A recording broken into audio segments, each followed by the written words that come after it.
প্রিয় বন্ধুরা, আসসালামু আলাইকুম। আমি আপনাদের প্রতিনিয়ত যে ভিডিওগুলো দেখিয়ে থাকি এর অধিকাংশই কিন্তু খাদ্যের ভিডিওগুলাই বেশি দেখিয়ে থাকি। আজকের এই ভিডিওটি হচ্ছে কিভাবে আপনি ঘি তৈরি করবেন বাসায়।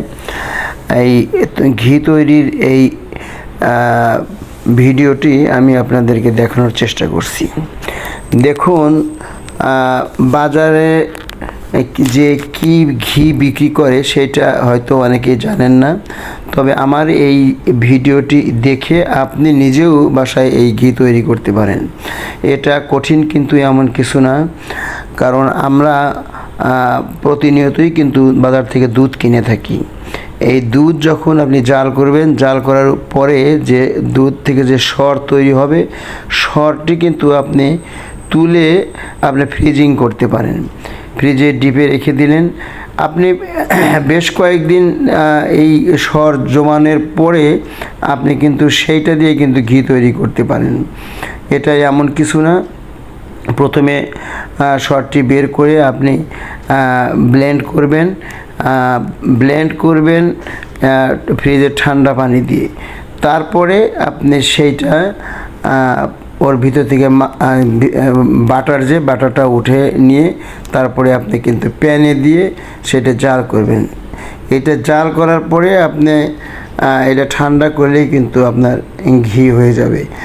এই ঘি আপনার যখন খাবেন আর বাজার থেকে যখন আপনি ঘি কিনে খাবেন, এর পার্থক্য কিন্তু আপনি নিজেই বুঝতে পারবেন। আমার তো মনে হয় যে আপনি বাসায় যে ঘি তৈরি করবেন এটা 2000 টাকা কেজি বললেও ভুল হবে, তার চেয়েও বেশি মূল্যবান এই ঘি। আর বাজারের যে ঘিগুলা পাওয়া যায় সেগুলা কিন্তু আপনি বলতে পারেন অখাদ্যই বলতে পারেন, কারণ তারা কি ঘি তৈরি করে সেইটা কিন্তু আপনি বা আমি এটা কিন্তু ঠিকই জানি, কিন্তু জেনেও লাভ নেই, কারণ প্রতিনিয়ত কিন্তু আমাদের সেগুলোই কিনে খেতে হয়। তাই আমি প্রত্যেককে সাবধান করে দিতে চাই, আপনারা কখনোই বাজারের কেনা ঘি খাওয়ার চেষ্টা করবেন না।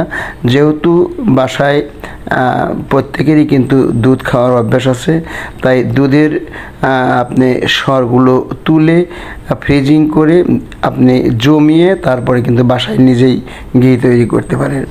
এই যে দেখুন, আমি কিন্তু নিজে তৈরি করে তারপরে এই যে কাচের যে বয়ম রয়েছে, কাচের বয়মে কিন্তু বয়মজাত করছি।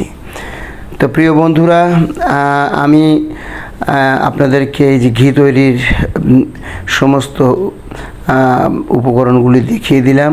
আপনারা সবাই নিজে বাসাতে তৈরি করবেন। আমার ভিডিও যদি ভালো লাগে অবশ্যই লাইক কমেন্টস করবেন এবং বেশি বেশি করে আমাকে উৎসাহিত করবেন। ভালো থাকবেন। আসসালামু আলাইকুম।